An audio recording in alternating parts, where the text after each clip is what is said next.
여러분 다시 만나 뵙게 돼서 얼마나 반갑고 감사한지 모르겠습니다.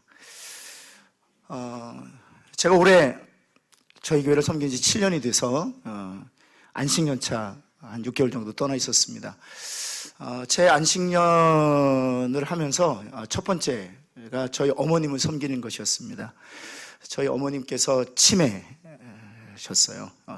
저희 아버님 이제 목사로서 40년간 사역하시고 은퇴하신 이후에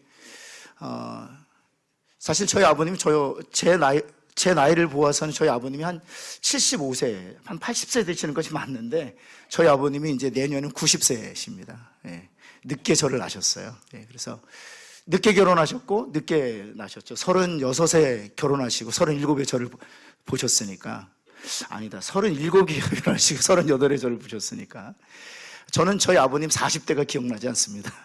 예. 제가 정신 차려보니까 저희 아버님 50대시더라고요. 그리고 제가 좀 아버님께 잘해드리려고 했더니 제가 미국 유학 와서 아버님이 사실 목회하시는 것 전체를 다 보지도 못했습니다. 근데 저희 어머니께서 이제 당뇨성 치매로 그동안 요양원에 계셨어요. 그래서 안식을 하면서 제 첫 번째 목표는 어머님을 섬기는 것이었습니다. 어머니께서는 올해 7월 11일 날 소천하셨어요. 하나님 은혜 가운데 정말 아기가 잠에 드시는 것처럼 안식월 기간 동안 어머님 하나님께 보내드리고 또 장례 잘 마치고 돌아왔습니다. 근데 이제 어머님을 매일 제가 방문하면서 요양원 거의 뭐 제가 출퇴근하듯이, 그래서 요양원 식구들이 이 직원 오셨네요. 그리고 이렇게 요양원 식구들하고 아주 좋은 관계를 맺고 지냈었는데, 저희 어머님이 당뇨성 치매이기 때문에 당뇨가 조절이 안 되면 저를 못 알아보시고, 당뇨가 조절이 되면 저를 또 알아보세요. 그래서 저를 알아보시기도 하고 또 그 다음 날은 못 알아보시기도 하고 그렇습니다. 근데 서서히 이제 기억이 사라져 가시면서 이제 어느 날이 됐어요. 그날도 이제 당뇨가 조절이 안 됐습니다. 제가 그 간호사에게 물어보니까 한 300, 400 정도 됐다고 그래요. 그 전날. 아니 다를까 어머니께서 저를 못 알아보시는 것입니다. 어머니 저 신철이에요. 저 왔어요. 그랬더니 어머니께서 그러시더라고요. 저를 빤히 보시더니 몰라 그러시더라고요. 한두 번 겪은 일이 아니기 때문에. 저 모르세요 어머니? 저 아들이잖아요. 아들. 어머니가 제일 사랑하는, 꿈에도 그리는 첫 아들 신철이에요. 신철이. 그랬더니 몰라 그러시더라고요. 아니 저를 왜 모르세요? 저 이렇게 잘생긴 아들 신철이잖아요. 그랬더니 어머니가 이러시더라고요. 못생겼어 그러시더라고요. 못생겨서 자기 아들 아니라는 거예요. 그런데 그때 하나님께서 제게 이런 마음을 주시더라고요. 어머니에게 사랑을 고백한 거죠. 어머니가 저를 알아보지 못해도 그건 중요하지 않아요. 제가 어머니를 알아보는 게 중요하죠. 어머니가 저를 영원히 잊는다고 해도 그것도 괜찮아요. 제가 어머니를 기억하고 있다는 사실이 중요하죠. 그리고 나서 제가 오늘 이 말씀을 준비하면서 그때 그 일이 떠올랐어요. 그러면서 하나님께서 섬광 같은 어떤 그 메시지를 저에게 하나 주셨는데, 그것이 무엇이었는가 하면, 우리가 고난의 무게 때문에 하나님을 잊어버릴 수도 있습니다. 그런데 하나님께서는 저에게 이렇게 말씀하시는 것 같아요. 네가 나를 잊어도 그 사실이 중요한 게 아니라 내가 너를 기억하고 있다는 사실이 중요하다는 거예요.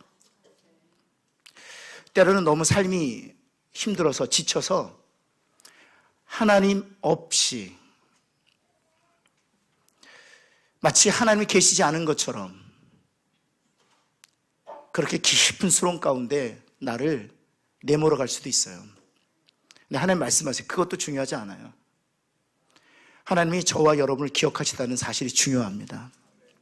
하나님은 지금도 그리스도의 피값으로 자기의 소유 삼으신 우리들을 한순간도 잊지 않으세요. 사랑하는 성도 여러분, 이번 특세가 하나님이 나를 기억하고 계시는구나, 하나님이 나의 눈물을 보고 계시는구나, 하나님이 나의 연약한 믿음조차도 붙들고 계시는구나, 그것을 발견하는 특세 되시기를 예수 그리스도의 이름으로 축원합니다. 한번 기도하겠습니다. 하나님, 이제 특세 첫날입니다. 하나님, 사랑하는 성도들이 주님 앞에 하나님 모였습니다. 우리 가운데 고난의 무게 때문에 하나님이 보이지 아니하는 성도들이 있습니다. 그런 지체들이 있습니다. 그러나 그것도 중요한 것이 아니라 하나님이 나를 기억하고 계시다는 사실이 중요하다는 사실을 다시 한번 깨닫습니다. 이번 한 주간 동안 하나님이 나를 얼마나 사랑하시는지, 하나님이 나를 얼마나 기억하고 계시는지, 하나님 나를 붙들고 계시는지 발견하는 귀하고 복된 시간이 되게 하여 주옵소서. 그래서 나의 연약한 믿음이 살아나는 시간이 되게 하여 주옵시고, 하나님 이 연약한 믿음이 확실로 변화되는 시간이 되게 하여 주옵소서. 예수 그리스도의 이름으로 기도합니다. 아멘. 만화가 지망생인 한 청년이 자신의 만화를 들고 신문사 출판사들을 찾아다녔다고 합니다. 근데 그의 만화를 받아주는 곳이 한 군데도 없었어요. 그는 머물 곳조차도 없었던 아주 가난한 그런 청년이었기 때문이었습니다. 그래서 그가 자신의 몸을 의탁하기 위해서 교회를 찾았어요. 목사님은 그 교회에 유일하게 머물 수 있는 창고를 내주었습니다. 그 교회도 너무 열악한 그런 교회였기 때문에 창고 외에는 이 청년을 머물 수 있는 장소가 없었습니다. 그 청년이 그 창고에서 머물게 된 거예요. 그런데 밤마다 그 청년은 잠을 이룰 수가 없었습니다. 그 창고에 출몰하는 무엇 때문에? 어떻게 하셨어요? 쥐 때문에 잠을 이룰 수가 없었던 거예요. 그래서 하도 이 쥐 때문에 잠을 못 자니까 계속 이 쥐 때문에 불평하기 시작했습니다. 근데 어느 하루날 이런 생각이 든 거예요.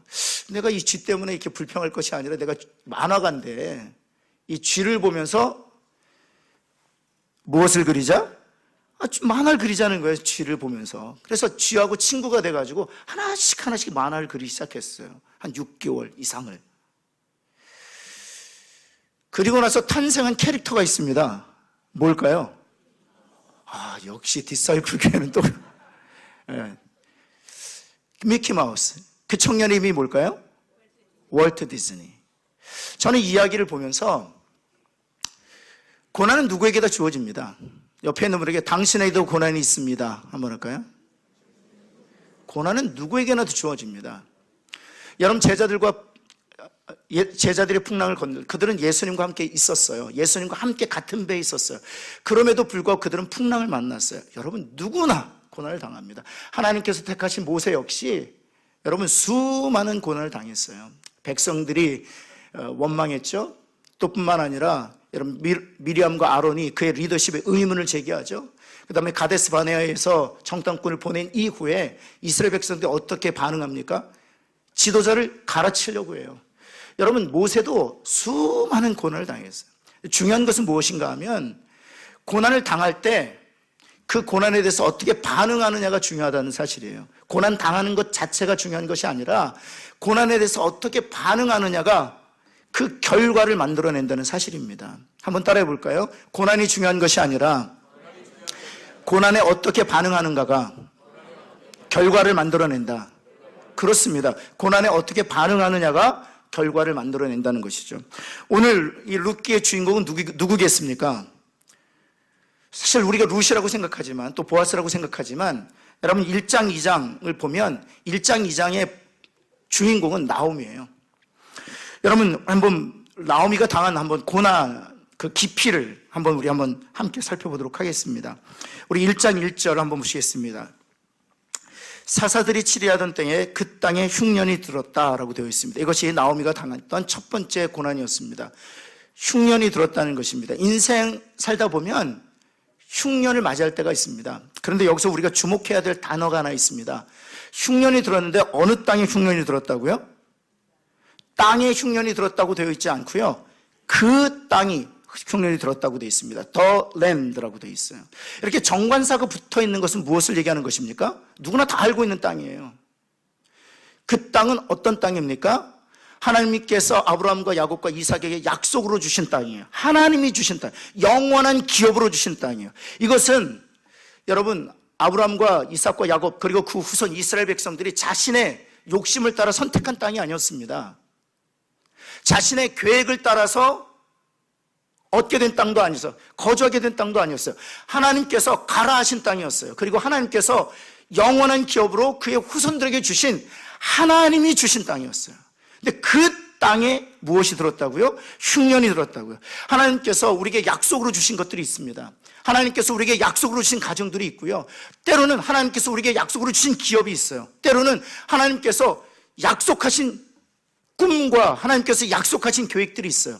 근데 여러분 기억하셔야 됩니다. 나오미가 경험했던 첫 번째 고난은 그 약속하신 것들인데도 불구하고 그곳에 흉년이 들었다는 사실입니다. 사랑하는 성도 여러분, 하나님께서 약속하신 것임에도 불구하고 약속하신 가정, 약속하신 일터, 약속하신 계획, 약속하신 미래임에도 불구하고 흉년이 들 수 있다는 사실입니다. 이것이 나오미가 당했던 첫 번째 고난이었어요. 그래서 그녀가 무엇을 선택합니까? 그 약속의 땅을 떠나기로 결정합니다. 그리고 그녀가 머문 땅이 바로 모압이에요. 모압. 한번 2절 볼까요? 이제 그 모압 땅에 정착하게 되었습니다. 그 사람의 이름은 엘리멜렉이요 그의 아내의 이름은 나오미요 그의 두 아들의 이름은 말론과 기론이니 유다 베들레헴 에브라 사람이더라. 그들이 모압 지방에 들어가서 거기 살더니 이제 3절 보시겠어요? 이제 정착해서 그 땅에 살기 시작했는데 두 번째 나오미가 어떤 어려움을 당합니까? 3절 말씀이죠. 같이 한번 읽어볼까요? 시작. 나오미의 남편 엘리멜렉이 죽었다. 예. 낯선 땅이었습니다. 이방인의 땅이었습니다. 그곳에 가면 좀 더 나은 삶이 우리를 기다릴 줄 알았어요. 그런데 그 땅에 도착하자마자 기둥과 같이 여겼던 누가 죽었어요? 남편이 죽었어요. 저희 교회 성도님 중에 권사님이 한 분 계세요. 권사님 이야기를 들으면서 한참 울었습니다. 30 중반에 남편이 일찍이 PhD를 마쳤어요. 다른 사람보다 훨씬 더 빠르게. 그리고 대학교 교수로 임용이 됐어요. 이제 내일이면 비행기 타고 한국 가면 되는 거예요.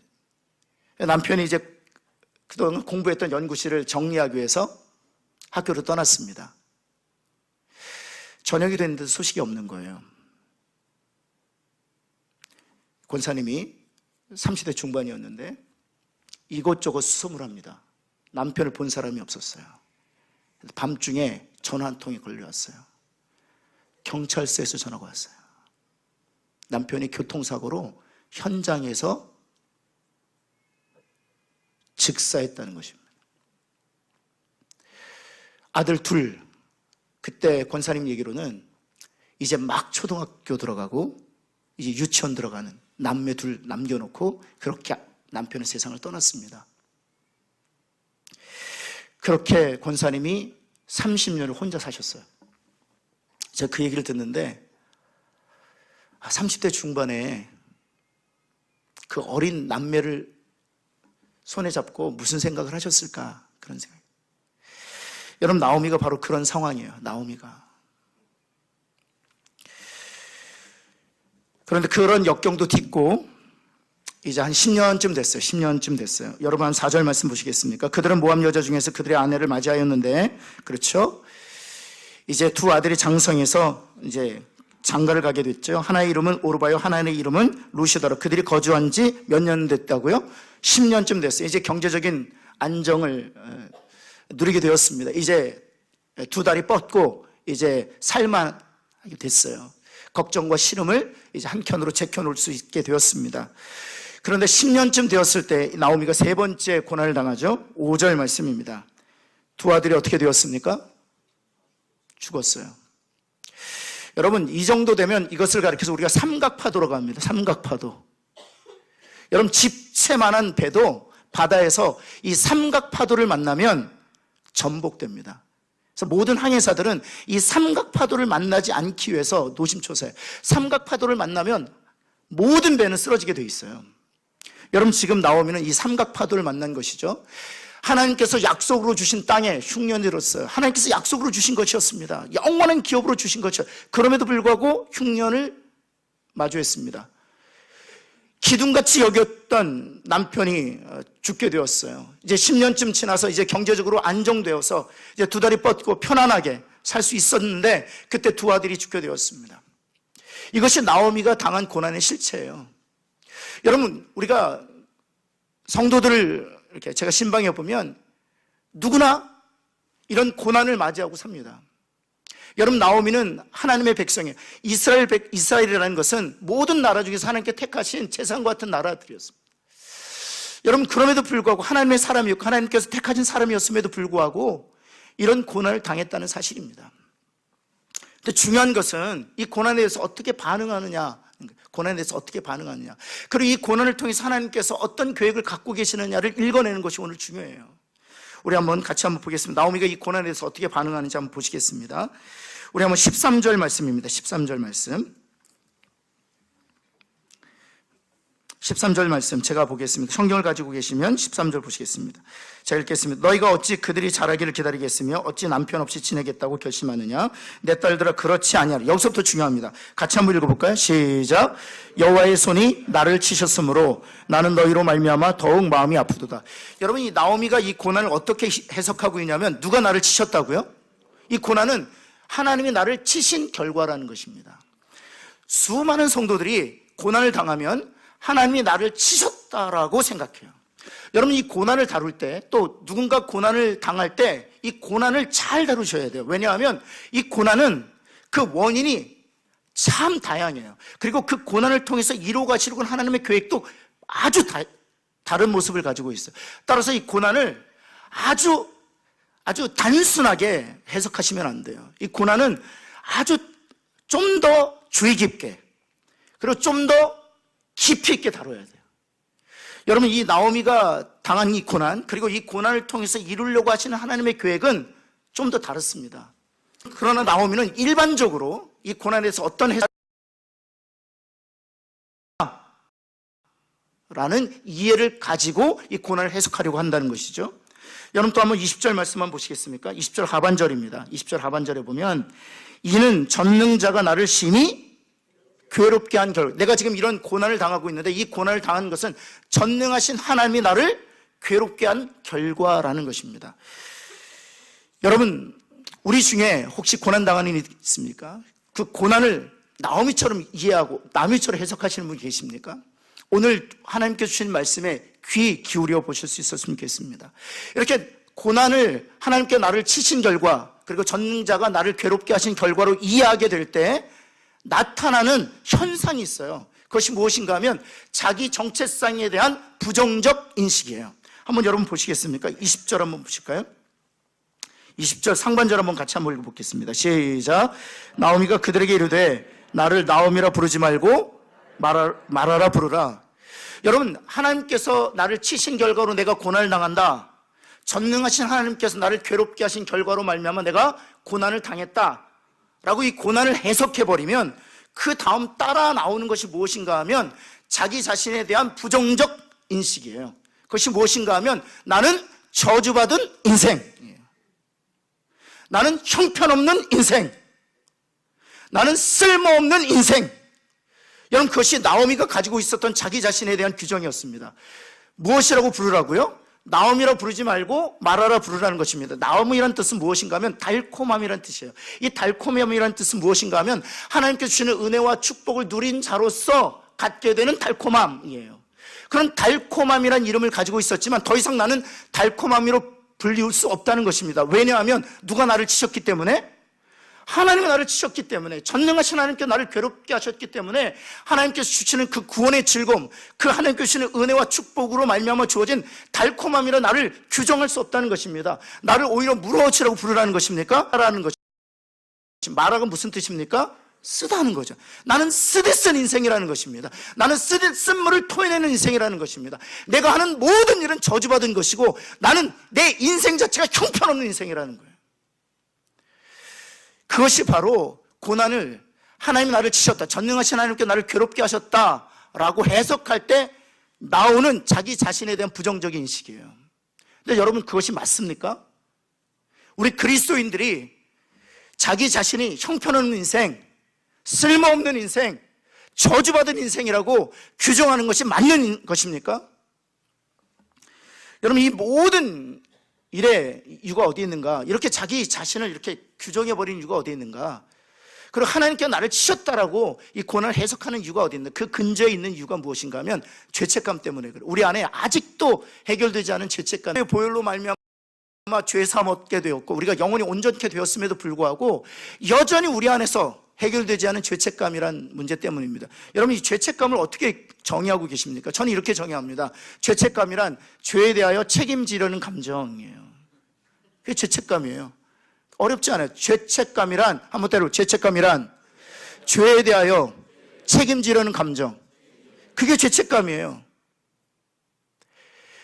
여러분, 제가 한번 묻겠습니다. 여러분, 죄에 대해서 책임지실 수 있어요? 그래서 여러분 힘드신 거예요. 죄에 대해서 책임질 수가 없거든요. 여러분, 만약 우리가 죄에 대해서 책임을 질 수 있다면 하나님께서는 예수 그리스도를 이 땅에 보내시지 않았습니다. 우리가 지은 죄에 대하여 우리가 충분히 책임을 감당할 수 있다면 하나님께서는 자신의 사랑하는 독생자 예수 그리스도를, 그리고 그의 생명을 내어줄 이유가 없어요. 왜냐하면 우리가 죄에 대한 책임을 질 수 있기 때문에. 여러분, 우리가 죄에 대한 책임을 질 수 없기 때문에 하나님께서는 독생하신 예수 그리스도를 이 땅에 보내오셨고요, 예수님은 그 아버지의 뜻을 쫓아 우리가 그 죄에 대한 책임을 감당할 수 없기 때문에 그 죄에 대한 값을 지불하시기 위하여 자신의 생명을 아낌없이 내어주셨어요. 여러분, 그래서 히브리서 기사를 통해서 하나님께서 분명히 증거하고 계시지 않습니까? 그가 단 한 번의 제사로 말미암아 우리를 영원히 온전케 하셨느니라. 영어로 이렇게 되어 있습니다. He has made perfect forever, 이렇게 되어 있어요. 여러분, 그리스도의 보혈의 능력이 바로 무엇인가? 그리스도의 그 단 한 번에 흘리신 보혈로 말미암아 우리의 죄가 영원히 사함을 얻게 되었다는 사실이에요. 어떤 단 한순간 우리의 죄가 기억되지 않는 은혜를 누리는 것이 아니라 예수 그리스도의 보혈로 말미암아 우리의 전 인생의 죄가 덮여졌고 하나님께서 그 불의를 기억하지 아니하실 뿐만 아니라 우리를 영원히 완전한 자로 여기시겠다는 것입니다. You are perfect. 한번 옆에 있는 분에게 한번 해요. You are perfect 한번 해볼까요?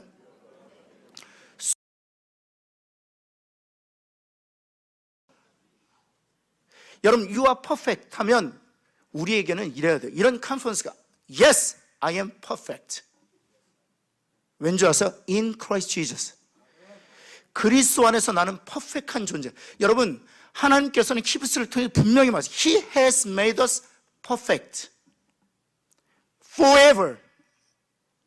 여러분, 우리가 우리 자신을 바라볼 때에는 한없이 부족해요. 그러나 여러분, 하나님께서 그리스도 안에서 행하신 일들을 바라볼 때, 그리고 그리스도께서 십자가에서 행하신 일을 바라볼 때 우리들은 하나님께서 말씀하신 것처럼 퍼펙트한 존재라는 그 하나님의 손을 믿음으로 붙들 수 있는 거예요. 그래서 주님께서 이 땅에 오셨고요, 주님께서 아낌없이 자신의 보혈을 흘려주셨고요, 자신의 몸을 대속제물로 내어주셨습니다. 사랑하는 성도 여러분, 우리는 그리스도 안에서 모든 죄사함을 얻었을 뿐만 아니라 예수 그리스도의 그 완전하신 의의 옷을 입음으로 말미암아 하나님 앞에서 영원히 거룩한 자가 되었음을 믿는 저와 여러분 되기를 예수 그리스도 이름으로 축원합니다. 우리 옆에 있는 분에게 You are perfect 한번 할까요? 그러면 그 얘기를 받으신 분은 Yes, I'm perfect. 우리는 퍼펙트한 존재예요. 따라서 여러분, 고난을 당한다고 여러분 나오미처럼 자기를 마라라고 규정한다는 것, 마라로 인식한다는 것, 그것은 그리스도 안에서 하나님께서 행하신 일을 부정하는 것이에요. 사랑스러운 고난당한다고 해서 저주받은 인생, 형편없는 인생, 쓸모없는 인생으로 자신을 규정하기보다는 그리스도 안에서 행하신 일을 믿음으로 바라보고 여전히 나는 하나님 앞에서 완전한 자라는 그런 확신을 가지고 사는 저와 여러분 되기를 예수 그리스도는 다시 한번 축원합니다. 그럴 때 고난의 문제가 제대로 보이기 시작하는 거예요. 왜 하나님께서 나에게 이 고난을 허락하셨는가가 제대로 보이게 되는 거예요. 그럴 때 여러분, 한번 요셉을 한번 보셨으면 좋겠어요. 요셉이 얼마나 고통을 당했어요. 하나님께 택하셨죠. 하나님께 주시는, 하나님이 계획하시는 어떤 그런 하나님의 계획 이루어 가시고, 하나님 계획을 무엇이었습니까? 만민의 생명을 구원하시려는 것이 요셉을 택하신 이유였잖아요. 그럼에도 불구하고 형제들의 시기와 질투로 인해서 노예로 팔렸습니다. 여러분뿐만 아니라 보디발 집에서 그가 어떤 고초를 겪었습니까? 여러분, 보디발은요, 여러분 이런 고백을 해요. 요셉 너 때문에 내가 복을 누렸다. 여호와께로부터 주시는 복을 누렸다. 여러분, 보디발은 하나님과 전혀 상관없이 살던 사람이었어요. 근데 요셉을 통해서 하나님을 알게 되었고, 그 하나님을 통해서 자기 집에 복을 내리신 것까지 깨닫게 된 사람이었어요. 그럼에도 불구하고 아내의 음모로 인해서 여러분 이 요셉을 쳐놓지 않습니까? 그리고 이방의 땅에서 여러분 객이 되어서 죄수로 여러분 기약을 할 수 없는 그 감옥에 갇히게 되죠. 이것이 요셉이 당했던 고난이었어요. 그럼 여러분 한번 생각해 보세요. 그것도 역시 삼각파도 아니에요? 그런데 이 요셉이 단 한 번도 이 고난을 가지고 여러분 하나님이 나를 치셨다, 이 고난에 대해서 나는 형편없는 인생이다, 나는 쓸모없는 인생이다, 내가 하나님께 주시는 꿈과 비전을 받았지만 이제는 나는 하나님한테 버림받은 인생이다, 자기를 그렇게 규정한 적이 있습니까? 아니요. 단 한순간도 자기는 그렇게 고난에 대해서 그렇게 반응하지 않았어요. 여러분 어떤 고난이 있어도 요셉이 가지고 있었던 것은 그가 50장 마지막에 형제들 앞에서 했던 신앙 고백이에요. 무엇이었습니까? 하나님께서는 그것을 바꾸어 선이 되게 하실 것이라는 믿음이에요. 이것이 우리가 가져야 될 고난에 대한 확신한 해석이에요. 여러분 우리가 그리스도 안에서 피값으로 사신받은 하나님의 백성들이고 거룩하고 영화롭고 온전한 존재가 되게 하셨습니다. 그렇다면 우리들에게 일시적으로 고난을 허락하신 이유가 있다면 우리가 요셉처럼 그 고난에 대해서 반응해야 될 것입니다. 어떻게 해요? 그 고난을 통해서 나오미처럼 말하라고 규정할 것이 아니라, 하나님 나를 치신 결과라고 규정할 것이 아니라, 하나님께서 그것을 선으로 바꾸셔서 하나님의 계획과 하나님의 꿈을 성취하실 것이다 라고 믿는 것이 중요하다는 사실이에요. 사랑하는 성도는 그 믿음으로 고난을 바라보는 저와 여러분 되기를 예수 그리스도의 이름으로 축원합니다. 여러분 십자가를 한번 바라보셨으면 좋겠어요. 십자가는 무엇입니까? 십자가는 모든 세상 사람들이 하나님을 배반한 사건이었습니다. 여러분 그러나 그 십자가로 끝난 것이었습니까? 아니죠. 그 십자가를 통해서 하나님께서는 온 인류를 구원하시는 하나님의 위대한 계획을 이루셨어요. 사랑하는 성도, 우리 그리스도인에게 일시적으로 허락하신 고난은 단순한 징계로 해석하기에는 너무 무리가 많아요. 우리에게 주어진 고난 통해서 하나님께서는 당신의 뜻과 계획을 이루어 가실 하나의 방편과 도구로 사용하실 수 있다는 사실입니다. 그래서 여러분 예레미야 선지자를 통해서 주신 말씀 여러분 들으셔야 돼요. 여러분 제가 참 좋아하는 말씀입니다. 29장 11절 말씀입니다. 한번 들어보시겠습니까? 내가 너를 위한 계획을 안 하니, 우리 개역 개정이 이렇게 되어 있습니다. 내가 너희를 위한 생각을 안 하니 이렇게 되어 있어요. 그런데 정확하게 번역하면 I have plan for you 이렇게 되어 있어요. 내가 너희를 위한 계획을 안 하니 그 계획은 재앙이 아니라 너희를 번영케 하려는 것이요 너희에게 미래와 희망을 주려는 것이라. 여러분 어느 선지자를 통해서 주신 말씀이라고요? 예레미야. 여러분 예레미야가 어떤 선지자였습니까? 눈물의 선지자였죠. 그럼 여러분 이 하나님께서 예레미야를 통해서 주신 메시지는 누구에게 들려주신 메시지였을까요? 자신들의 죄악으로 말미암아 멸망해가는 예루살렘을 바라보고 있었던 이스라엘 백성들에게 주신 메시지였어요. 한번 생각해 보세요. 그들은 자기의 죄로 말미암아 하나님의 심판으로 멸망에 처했던 인생들이었습니다. 그런데 그들에게도 하나님께서 어떤 메시지를 주고 계시냐면 I have plan for you. 죄로 말미암아 예루살렘이 멸망당하여 지금 완전히 돌에 돌 하나 남지 않도록 완전히 파괴되어가는 것은 너희들이 보고 있지만 I have plan for you. 너희를 위한 계획을 가지고 있는데 그것은 재앙이 아니라는 것이에요. 너희를 번영케 하려는 것이요 더 나아가서 미래와 희망을 주려는 것입니다. 여러분 이것이 어떻게 이루어졌습니까? 그 모든 잔재로부터 하나님께서 누구를 일으키셨어요? 예수 그리스도를 일으키고 계시죠. 여러분 그런 것이에요. 여러분 그러면 나오미의 삶에 어떻게 하시는지 한번 볼까요? 나오미의 삶에 한번 보시겠습니다. 우리 한번 1장으로 한번 다시 한번 달아가 보시겠습니다. 1장으로 한번 가보시겠습니다. 우리 한번 6절 말씀 한번 볼까요? 1장 6절 한번 같이 한번 읽겠습니다. 시작. 그 여인이 모압 지방에서 여호와께서 자기 백성을 돌보시사 그들에게 양식을 주셨다함을 듣고 이에 두 며느리와 함께 일어나 모압 지방으로 돌아오려 하여. 여기 잘 보면 1절부터 5절까지 나오미가 당한 고난이 세 가지가 기록되어 있어요. 그리고 6절부터 무엇이 시작되고 있냐면 여호와께서 자기의 백성을 돌보시사 그들에게 양식을 주셨다. 다시 말해서 약속의 땅에 흉년이 있었는데 이제 그 약속의 땅에 무엇이 깃들기 시작했다는 것입니까? 풍년이 깃들기 시작했다는 것입니다. 그 소식을 듣게 되었고 모압 지방에 살고 있던 나오미가 이제 베들레헴으로 돌아오려고 했다는 것이죠. 하나님께서 일하고 계시는 것들을 우리가 눈여겨볼 수 있습니다. 그 다음 우리 한번 14절로 한번 가보실까요? 14절 16절입니다. 16절 우리 한번 같이 한번 읽겠습니다. 16절 같이 한번 읽어볼까요? 시작. 룻이 이르되 내게 어머니를 떠나며 어머니를 따르지 말고 돌아가라. 강권하지 마옵소서. 어머니께서 가시는 곳에 나도 가고 어머니께서 머무시는 곳에서 나도 머물겠나이다. 어머님의 백성이 나의 백성이 되고 어머님의 하나님이 나의 하나님이 되리. 이런 며느리 가지고 싶지 않으세요? 여러분 룻이 뭐라고 고백합니까? 한번 보시겠어요? 중반절 어머니께서 가시는 곳에 나도 가고 어머니께서 머무시는 곳에 나도 머물겠나이다. 그 다음에 멋진 고백을 하지 않습니까? 어머님의 백성이 나의 백성이 되고 어머님의 하나님이 이런 며느리 얻기를 예수 그리스도는 축원합니다. 시어머니들만 얘기하시네. 이런 며느리들 되십시오. 이런 며느리들 되십시오. 얼마나 멋진 며느리예요. 여러분 지금 하나님께서 일하고 계시는 것을 보이지 않습니까? 하나님께서 누구를 붙여주셨어요? 룻을 붙여주셨어요. 룻을. 여러분 우리가 고난당할 때 믿음의 눈을 가지고 주변을 볼 필요가 있어요. 하나님께서 그 고난을 통해서 하나님께서 이루시려는 계획을 위해서 사람을 붙여주세요. 그러나 고난에 사로잡히면 하나도 보이지 않아요. 하나도 보이지 않아요. 고난에 묶이면 하나님께 지금 일하고 계시는데도 불구하고 그 하나님의 일하고 계심이 보이지 않아요. 여러분이 잘 아시는 것처럼 여러분 이스라엘은 어떤 제도를 하나님께 주셨냐면 사회적 약자를 보호하기 위한 소셜 시스템으로 기업물을 제도라는 것을 주셨습니다. 이 기업물을 제도라는 것이 무엇이었느냐면 이 나오미처럼 자신의 남편을 잃고 또 자기의 두 아들을 잃어서 이런 경제적 어떤 활동을 할 수 없는 그런 상태로 가정이 내몰리잖아요.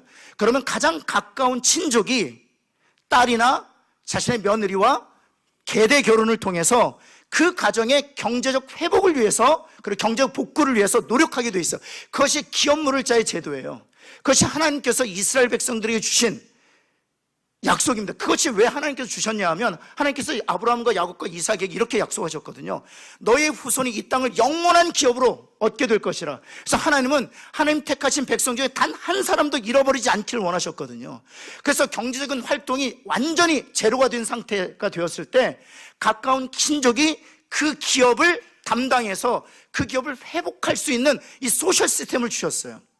여러분 그런데 고난에 묶이고 고난에 사로잡히면 그 가능성도 보지 못하는 거예요. 여러분 그래서 한번 보시겠습니까? 어떻게 나오미가 반응하는지 한번 보시겠습니까? 11절 한번 볼까요? 1장 11절 말씀 같이 한번 보겠습니다. 시작. 나오미가 이르되 내 딸들아 돌아가라. 오르바라 룻 딸에게 얘기하는 돌아가라는 것입니다. 한번 여러분 생각해 보세요.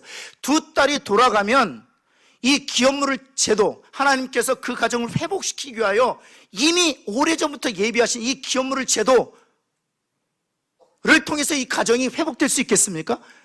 전무하죠. 다시 한번 보시겠습니까? 이 일이 계속 반복돼요. 12절 한번 보시겠습니까? 12절 내 딸들아 어찌하라고요? 돌아가라. 계속 강권하고 있죠. 15절 한번 보시겠습니까? 여러분 15절을 보면 14절을 보면 오르바는 떠나요. 근데 15절은 한번 나오미가 또 이르되 보라 내 동서 오르바는 그의 백성과 그의 신들에게 돌아가나니 너도 누구를 얘기하는 것입니까? 룻에게 권면 너도 동서를 따라 돌아가라 하는 거죠. 여러분 이렇게 고난에 사로잡히면 하나님께서 주신 열린 가능성조차도 볼 수 없다는 것입니다. 한번 여호수아 7장으로 한번 가보시겠습니까? 여기 대표적인 일들이 있는데 여호수아 7장으로 한번 가보시겠습니다. 여호수아 7장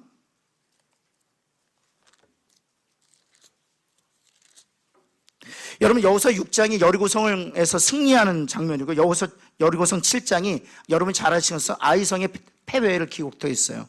근데 7장에 보면 한번 보시겠습니까? 6절 말씀 한번 보시겠습니까? 6절 말씀 5절 하반절부터 보겠습니다. 이 패배한 뒤에 백성들의 반응이 어떠했습니까? 백성의 마음이 어떻게 되었어요? 녹았어요. 그래서 물같이 되었습니다. 두려움에 떨게 되었죠. 그리고 6절 한번 보시겠습니다. 같이 한번 읽겠습니다. 시작.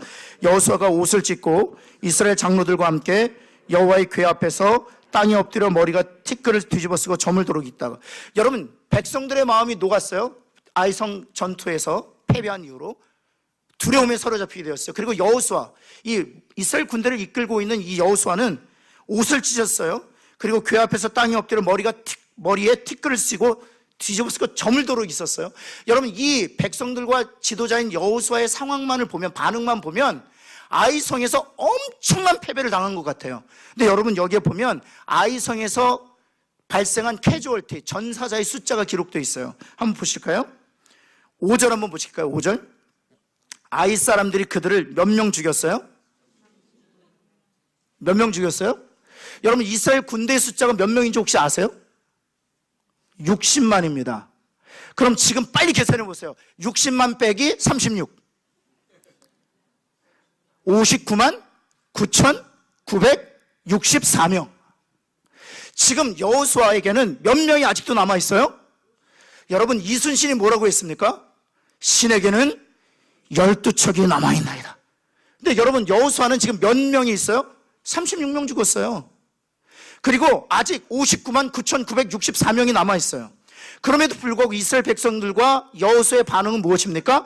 마치 다진 것처럼 반응한단 말이에요. 여러분 고난에 묶이고 고난에 사로잡히면 하나님께서 주신 59만 9,964명 볼 수 없는 거예요. 여러분 지금 고난에 사로잡히고 고난에 묶이니까 하나님께서 그 장을 회복시키시기 위한 이미 오래전부터 계획하신 기업물을 자의 제도 볼 수 없는 거예요. 그것을 위해서 하나님께서 누구를 준비하셨어요? 룻을 준비하셨어요. 그것을 위해서 하나님께서 누구를 준비하셨어요? 이제 보겠지만 보아스를 준비하셨어요.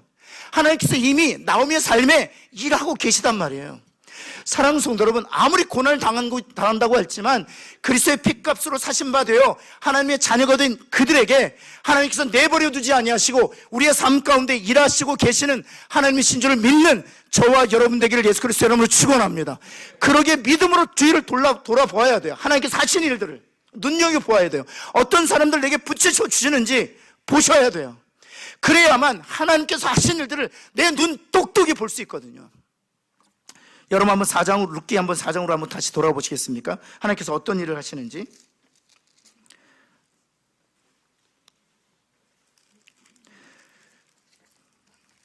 (4장 17절입니다) 4장 17절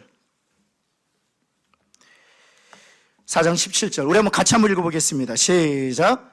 그의 이웃 여인들이 그에게 이름을 지어주되 나오미에게 아들이 태어났다 하여 그의 이름을 오벳이라 하였는데, 예, 잘 보세요. 룻과 보아스가 이제 결혼하게 되었고요.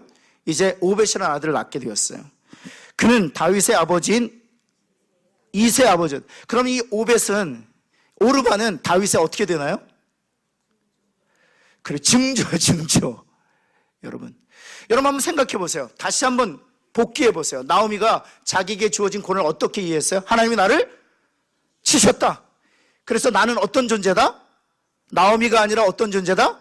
마라다. 거기서 머물렀다면 나오미 인생이 어떻게 되었겠습니까? 한번 생각해 보세요. 거기서 자기의 삶을 끝냈다면 나오미 인생이 어떻게 됐겠어요? 여러분 하나님은 지금 어떤 계획을 가지고 계세요? 룻을 준비해 주셨어요. 보아스를 준비해 주셨어요. 더 나아가서 룻과 보아스를 통해서 다윗을 이 땅에 오게 하실 계획을 가지고 계셨어요. 하나님의 계획이 거기서 끝나는 것입니까? 다윗의 후손 예수 그리스도까지 보고 계시는 거예요. 언제 하나님께서 그 계획을 가지고 계셨는가? 그 땅에 흉년이 들었을 때, 그 남편 엘리멜렉이 죽었을 때, 그 자녀들 말론과 기론이 죽었을 때 하나님은 끝까지 그 계획을 보고 계시는 거예요. 여러분 이때 우리가 필요한 것이 무엇입니까? 바로 예레미야 선지자가 들려준 메시지를 믿음으로 붙드는 것입니다. 내가 너희를 위한 계획을 하나니 그 계획은 재앙이 아니요 번영케 하려는 것이요 미래와 희망을 주려는 것이라. 사랑하는 성도 여러분, 우리가 어떤 고난을 당한다 할지라도 우리가 기억해야 할 것이 있습니다. 그것은 그리스도께서 우리의 모든 고난을 당하셨을 뿐만 아니라 죄로 말미암아 담당했던 모든 저주까지도 십자가에서 단번에 지불해 주셨다는 사실이에요. 따라서 우리가 어떤 믿음을 가져야 됩니까? 이 고난은 재앙이 아니요 번영하게 하는 것이요 하나님께서 우리를 통해서 이루시려는 계획과 희망을 주려는 것인 줄을 믿는 저와 여러분 되기를 예수 그리스도의 이름으로 축원합니다. 우리가 마지막으로 읽어야 될 게 출애굽기 14장 21절입니다. 제가 몇 년 전에 왔죠? 수년 전에 저희 와서 이 본문 가지고 함께 나누었는데 오늘 말씀 생각하면서 이 본문이 다시 한번 생각났어요. 출애굽기 14장 21절 보고 마치도록 하겠습니다. 14장 21절인데요.